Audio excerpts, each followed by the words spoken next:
and welcome back to another grammar lesson. In this lesson, I'm going to be teaching you everything about simple present adverbs of frequency. سلام بچه‌ها، امیدوارم که حالتون خوب باشه و خوش اومدین به یک درس گرامر دیگه. توی این درس به درخواست خیلی از شماها میخوایم فقط در رابطه با قیدهای زمان یا قیدهای تکرار زمان حال ساده با هم دیگه صحبت بکنیم. شاید پلیلیست گرامر ما یکی از کامل ترین پلیلیست ها باشه که تمام زمان ها رو که آلردی تموم کردیم، حتی براتون دوره هم کردم، نحوه تمرینش هم بهتون یاد دادم. اما به خاطر اینکه خیلی زیاد پرسیده بودین و با وجود اینکه من اصلا توی درس کامل مبحث قیدها رو بهتون کامل توضیح دادم، ولی دوست داشتم که با توجه به درخواستهای شما برای هر زمان یک درس جدا درست بکنیم که راجع به قیدهای هر زمان با هم دیگه به صورت دقیق صحبت بکنیم که هم درس کوتاه باشه، هم براتون حالا جا بیفته یا کسایی که ندیدن از این ویدیو استفاده بکنن و یادشون بگیرن. اما اگر که دکمه قرمز سابسکرایب رو کلیک بکنید و زنگوله بغلش رو هم بزنین، شما همیشه اول نفر خواهید بود که ویدیوهای ما رو میبینین، لذت میبرین و کلی مطالب آموزشی خوب ازش یاد میگیرین. بریم سراغ simple present adverbs of frequency. Simple present adverbs of frequency. قیدهای تکرار simple present یا زمان حال ساده. Adverbs of frequency tell us how often something happens. Adverbs of frequency tell us how often something happens. قیدهای تکرار به ما میگن که یک اتفاق هر از چندگاهی میفته، رو چه بازه زن، رو چه مثلا حالت تکراری اتفاق میفته. حالا adverbs of frequency can be definite or indefinite.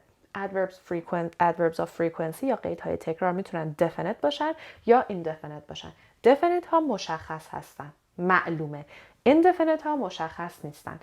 توی قسمت اول میخوایم بپردازیم به definite adverbs of frequency. قیدهای تکرار definite یا چی؟ مشخص و معین.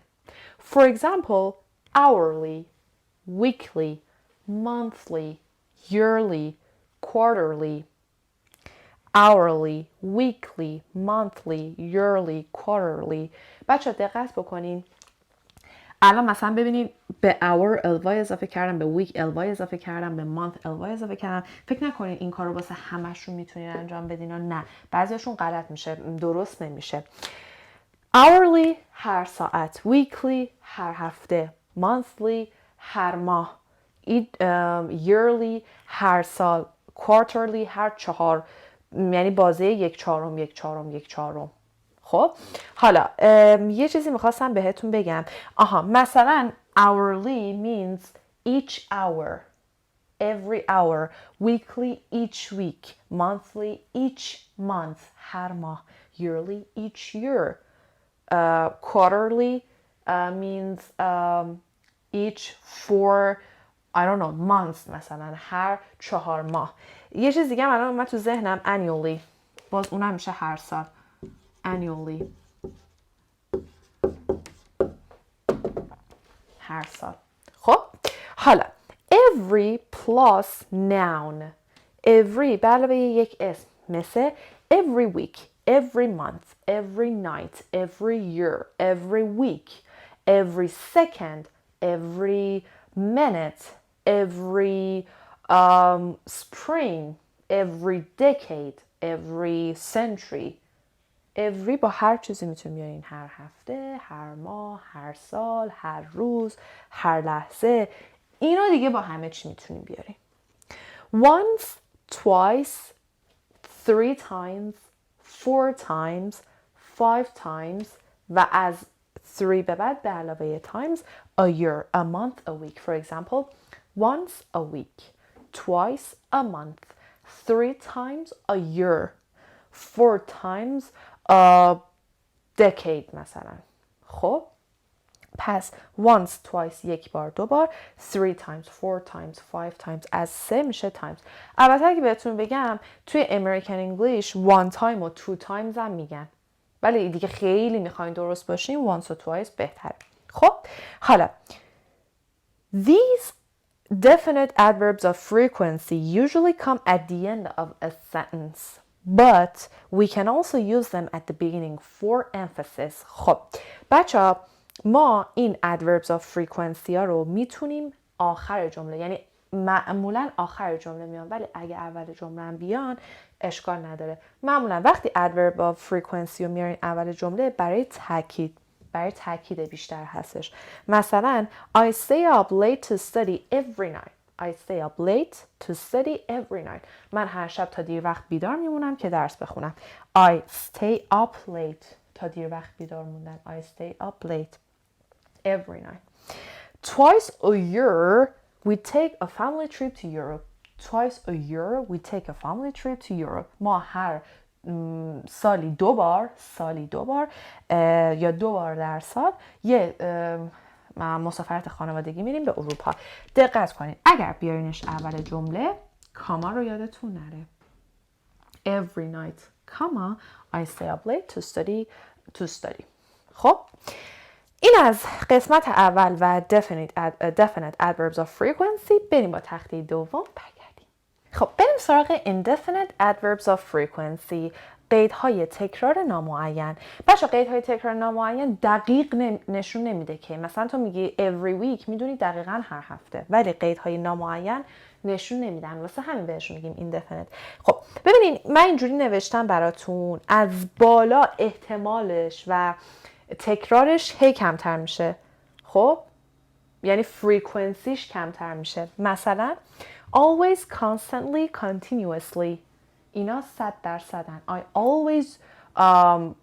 I always work out. من همیشه ورزش میکنم. 100% موقع ها ورزش میکنم. Always, constantly, continuously. Usually, normally, mostly, regularly. Usually, normally, mostly, regularly. خب بچه یه اول تلفظ بگم. اینو ببینین regularly نوشته میشه، ولی ما توی تلفظ میگیم regularly. اصلا انگار ال نیست. regularly. خب usually, normally, mostly, regularly. 90% of time. 90% اوقات. از این کمتره. frequently, generally, repeatedly. دوباره از این کمتره. ننوشتم دیگه درصد اینو. frequently, generally, repeatedly. Often or often, both pronunciations are correct. Sometimes, occasionally, rarely and seldom, never. بچه rarely و seldom 20%, never 0%. هیچ وقت. 100%, هیچ وقت. Always, never. خب اینا دیگه لازم نیست بدونین چند درصد، فقط بدونین مثلا often از sometimes بیشتره، sometimes از occasionally بیشتره. اینا رو درصداش مهم نیست بدونین. خب مهم هم دوتای اول و دوتای آخر بودن. پس always, constantly, continuously, usually, normally, mostly, regularly, frequently, generally, repeatedly, often or often, sometimes, occasionally, rarely, seldom, never. خب اینا خودشون یک عالم نکته دارن که توی چند تا تخته بعدی با هم بررسی می‌کنیم. بریم و برگردیم. خب بریم سراغ تخته اول مثال ها و نکته ها. I always walk to work. I always walk to work. من همیشه پیاده میرم سر کار. خب بچه دقت کنین always که adverb of frequency من هستش و indefinite هم هستش، قبل از main verb آمده. So before the main verb، قبل از فعل اصلی که walk هستش. I always walk. He occasionally skips the school. دوباره he occasionally skips the school. اون هر از چندگاهی مدرسه رو میپیچونه یا مدرسه نمیره. skips the school. He occasionally skips the school. دوباره main verb هم skips.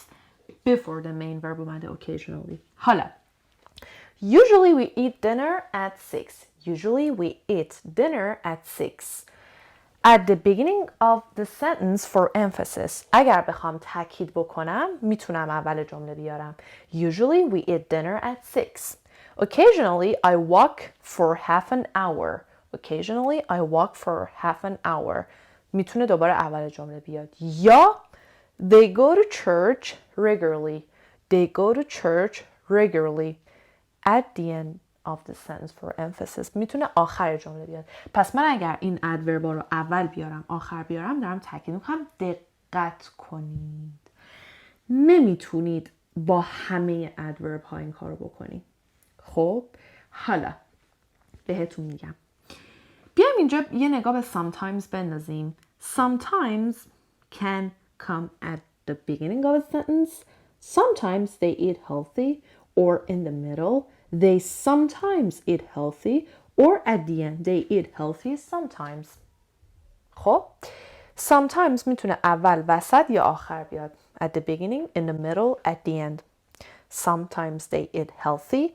They sometimes eat healthy. They eat healthy sometimes. خب پس sometimes رو تو هر سه حالت بیارم درسته. اما look at always. She always works hard. I always walk to work. نمیتونم بگم always she works hard. She works hard always. These two are totally incorrect. این دوتا کاملا غلطه. پس always تنها و تنها و تنها میتونه قبل از فعل اصلی بیاد. اوکی؟ ولی sometimes هر جا بیاد وسط آخر اول درسته. یه نگاه بندازیم بریم نکات بیشتر رو توی تخته بعدی بررسی کنیم. و اما بریم سراغ تخته آخر که نکات این قسمت رو تموم بکنیم. خب بچه ها مثال اول دوم ببینیم. مثال اول همونی که تو تخته قبلی هم بود. I always walk to work که گفتیم که این adverb of frequency مون قبل از main verb میاد. I always walk to work. یعنی ببینین هر موقع شک داشتین این کار رو بکنین. main verbتون مثلا walk, talk, speak, teach هر چیزی. خب I always walk to work. حالا نگاه کنین. He is always late. دقت کنین. من اگر داخل جملم auxiliary verb یا helping verb یا to be verb داشته باشم بعد از auxiliary verb هم میارم he is always late. I am always on time. خب و مثلا you should always listen to your mom. You should always listen to your mom. Always is a modal verb, so I use should is a modal verb, so I use always after it. You should always listen to your mom. Should always. He is always. I am always. خب پس اگر که to be verb, auxiliary verb یا modal verb dاشته باشین adverb of frequency تو میاد بعدش. خب این تفاوت این دو تا یادتون. پس این after to be verb before main verb. خب بریم سراغ مثال بعدی. Where do you often order your clothes? Where do you often order your clothes? وقتی جملمون سوالی هستش و main verb دارم، بذارین یه رنگ جدید باشه و main verb دارم. خب adverb of frequency همون مثل همیشه میاد قبلش. میبینید قبلش میاد. Where do you often order your clothes? معمولا از لباسات از کجا سفارش میدی؟ یا why do they always complain? Why do they always complain? دوباره میبینین الان complain main verb همه always قبلش اومده. حالا من میخوام یه سوال از شما بپرسم. یه جمله سوالی بنویسین با یه auxiliary verb, to be verb یا modal verb و این پایین که قیدم داشته باشه. به هم بگین که سوال من از شما اینه. به هم بگین که توی یک جمله سوالی که داخل اون جمله من یا to be verb یا should یا modal verb وجود داره adverb of frequency کجا میاد. اوکی؟ مثل این دوتا مثالی که من نوشتم برای جمله سوالی با main verb شما یه مثال اگه خواستین بیشتر بسازین با adverb of frequency و auxiliary verb to be verb یا modal verb. جمله بعدی. I'm not normally this worried or this stressed. I'm not normally this worried or this stressed. من معمولا انقدر نگران نیستم. انقدر استرسی نیستم. I'm not normally this worried. خب من حتی جملاتی هم که داخلشون auxiliary verb یا to be verb وجود داره رو بخوام منفی بکنم دوباره قیدم رو بعدشون میارم. ببینین الان I'm not auxiliary verb همه I'm not normally. I'm not always. I'm not often مثلا. I don't often eat fast food. I don't often eat fast food. اما اگر که بخوام گوش کنید نکته. اگر بخوام جمله‌ای که فعل اصلی یا مین ورب داره رو منفی بکنم، این دیگه خیلی آسونه. قیدم بین فعل اصلی و اگزیلری ورب میاد. وای میسا قاطی شد. نه، مگه من بهتون نگفتم برای اینکه همیشه بدونید یا بای دیفالت ذهنتون باشه یا اصلا فراموش نکنین، اینجوری یاد بگیرین که آقا قید ادورب آف فریکونسی من همیشه قبل از مین ورب میاد، اما اگر اگزیلری ورب داشته باشم بعدش میاد. مگه اینو نگفتیم؟ قبل از مین ورب بعد از اگزیلری ورب، مگه نه؟ حالا don't مگه auxiliary verb نیست؟ auxiliary verb ها چیا بودن؟ اما is و are، do، does، don't، doesn't، همه اینا میشن auxiliary verb. پس بعد از auxiliary verb قبل از فعل اصلی. خیلی راحت ها بچه، اصلا خودتون رو گیج نکنین بگین که وای چی شد ما نمیدیم. الان این auxiliary verb منه، اینم main verb منه. میبینید؟ بین اومده، بینش اومده. خب پس یه ریویو سریع بکنیم. adverbs of frequency برای اینکه همیشه تو ذهنمون بمونه قبل از فعل اصلی میان، بعد از auxiliary verb یا to be verb هم میان. اگر جمله سوالی باشه همون حالت، باز دوباره قبل از فعل اصلی اومده. جمله سوالی با auxiliary verb شما خواستم رو بنویسین و اگر منفی باشه و auxiliary verb داشته باشه دوباره همون بعدش میاد. اگر منفی باشه و فعل اصلی داشته باشه قبل از فعل اصلی بعد از auxiliary، یعنی وسط میاد. خب خیلی راحته، اصلا چیز سختی نیست. حالا چند تا نکته داریم در رابطه با rarely, seldom and never. rarely, seldom and never. نگاه کنید. I seldom, I rarely, I never work late. I seldom, I rarely, I never work late. من خیلی به ندرت تا دیر وقت کار میکنم. من هیچگاه تا دیر وقت کار نمیکنم. تو اون جدولی که براتون کشته بودم میزانش کمتر میشد، درصدش کمتر میشد، اینا رو داشتیم. خب never 0 بود. من خیلی به ندرت یا من اصلا هیچ وقت تا دیر وقت کار نمیکنم. دقت بکنید. حالا من اگر بخوام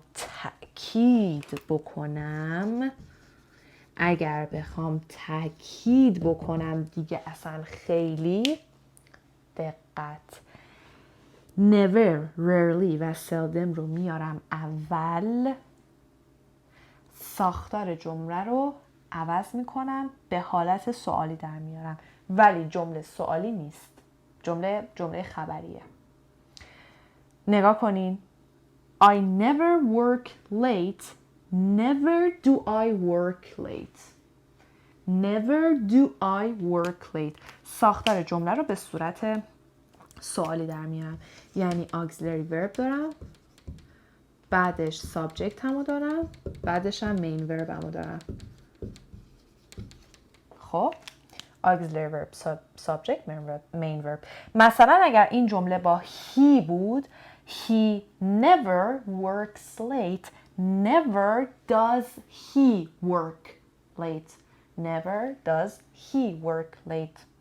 خب که این دیگه خیلی مثلا چیزه و توی مکالمه های عمومی و خیلی روزانه شاید واقعا اصلا نشنوین این مدل چیزو، ساختار رو خیلی کم استفاده میکنم، ولی بدونید خوبه. یه چیز دیگه هم میخواستم بهتون بگم. خب این اتفاق واسه rarely و seldom هم میفته. rarely do I work late. seldom do I work late. آها. rarely, seldom and never هیچ وقت در انتهای جمله نمیان. never ever. هیچ وقت. خب حالا I don't seldom or rarely or never get to school on time. نکته. هیچ وقت rarely, seldom و never تو جملات منفی نمیان. پس جمله باید مثبت باشه. I don't seldom get to school on time. No, I seldom get to school on time. و do you rarely, seldom, never eat sushi?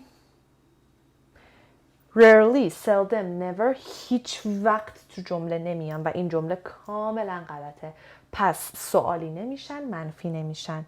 به جای اینکه این اگر بخوام این جمله رو بگم، میگم do you often eat sushi? Do you often eat sushi? اغلب سوشی میخوری؟ I always eat sushi. من همیشه سوشی میخورم. خب پس سوال نمیشن، منفی نمیشن. یه نکته هم بهتون بگم بچه‌ها، همین الان اومد تو ذهنم. How often رو با این اشتباه نگیرید. خب How often یک لغت، یک عبارت سوالیه. How often do you work out? I often work out on the weekends. دیدین؟ How often do you work out? I often work out on the weekends. How often رو اشتباه نگیرید. How often خودش یک کلمه پرسشیه. اوکی؟ این از درس امروز من دیگه هر چی نکته بود و کاور کردم بچه‌ها. این تمامی قیدهای زمان برای حال ساده هست. زمان حال ساده به صورت کامل تو چند درس بهتون درس داده شده، مرور هم شده. تمام لینک ها این زیر هست، میتونین بردارین ببینید. امیدوارم که لذت برده باشین. یادتون نره اون سوالی که ازتون پرسیدم و اینجا بنویسین. علت اینکه سوالو میپرسم میدونین چیه؟ میخوام ببینم چند نفر تا اینجای ویدیو همراه ما هستن و میبینن، نه به خاطر ما، واقعا به خاطر خودتون که نکات تکمیل بشه. برامون اون مثالو بنویسین. اگر هم سوالی داشتین بسیار خوشحال میشیم که بپرسین. Till another lesson. Love you guys so much. Take care. See you soon and bye bye.